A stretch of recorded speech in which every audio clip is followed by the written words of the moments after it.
अस्सलाम वालेकुम गाइस, कैसे हैं आप लोग। उम्मीद करती हूँ बिल्कुल ठीक ठाक होंगे। तो अल्हम्दुलिल्लाह हम भी बिल्कुल ठीक ठाक। आज थी चांद रात वाले दिन मैंने सालन बनाया था करेले का। उसके बाद जैसा कि आप लोगों को पता है कि चांद रात थी, फिर हम सब बहनों ने मिलकर मेहंदी लगवाई।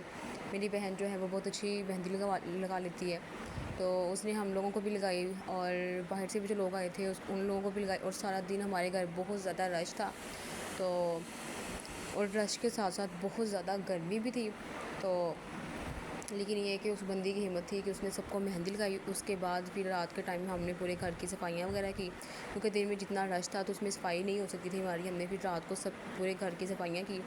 अपने सब जो मामा बाबा थे, बहन भाइयों को हम लोगों ने ऊपर भेज दिया। तो फिर पूरे घर के उस नीट क्लीन किया, हर चीज़ को साफ़ किया, क्योंकि ज़ाहिर है सुबह ही थी, चांद रात वाले दिन हम लोगों ने कंप्लीट सफाई की, हर चीज़ को नीट करना था। तो ये देखें, बहुत अच्छे तरीके से हमने अपनी हर चीज़ को नीट एंड क्लीन किया था। और ये थी ईद का दिन। सब लोगों को बहुत ज़्यादा ईद मुबारक। वैसे तो हम लोग ईद बनाते हैं, लेकिन इस पर मेरी मम्मा ने सेवइयाँ बनाई थी। और यहाँ पे मेरा भाई जो था छोटे वाला, मुझे कहता था मुझे ईद ही दो, लेकिन मैंने कहा कि भाई बकरा ईद तो कोई ईद नहीं बनती। फिर हमने दही भल्ला वगैरह बनाई। उसके बाद फिर भाई जो है वो बाहर से मगर चीज़ें वगैरह लेकर आ गए थे, उन्होंने वो चीज़ें खाई।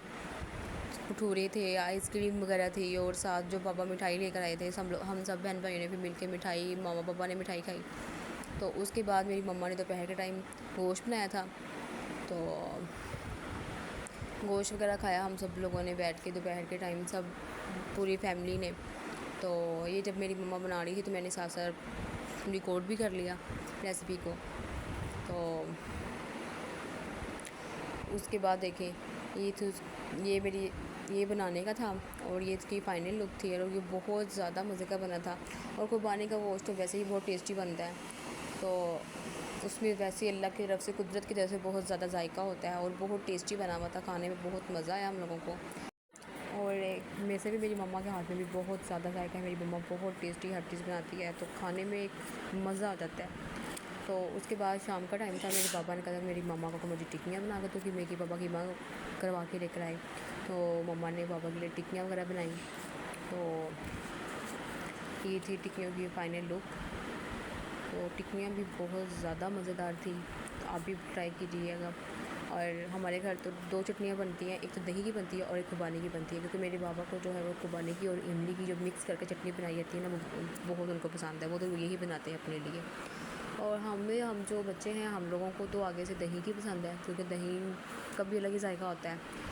तो हमने दही के साथ खाई थी, साथ सैलड बनाया था, और साथ नान थे, कोल्ड ड्रिंक वगैरह थी, वो खाई। तो लेकिन ये था कि बहुत टेस्टी थी, आप लोग भी ट्राई कीजिएगा। मेरी जो मामा है वो तो सारा मसाला बीच में ही पिसवा लेती हैं कीमे के साथ। तो ये फिर हम लोगों ने बैठ कर खाया था, खा रहे थे, और मैंने साथ साथ अपना व्लॉग रिकॉर्ड कर लिया। तो उसके बाद जो कीमा बच गया था, मामा ने उसको क्या किया, उसको फ्राई कर लिया कि जिसने भी खाना होगा वो खा लेगा। लेकिन कुछ जो मेरे दो छोटे भाई हैं वो तो खाते ही नहीं है कीमा, ना कोई गोश्त वगैरह खाते हैं। उन्होंने तो ईद वाले दिन भी अंडा फ्राई करके खाया था। तो मुझे उम्मीद है कि आप लोगों को मेरा आज का व्लॉग बहुत पसंद आएगा। प्लीज़ कमेंट्स करें, अच्छी को शेयर करें, सब्सक्राइब करें ज़्यादा से ज़्यादा। और ये थी मेरी ईद की फ़ाइनल लुक।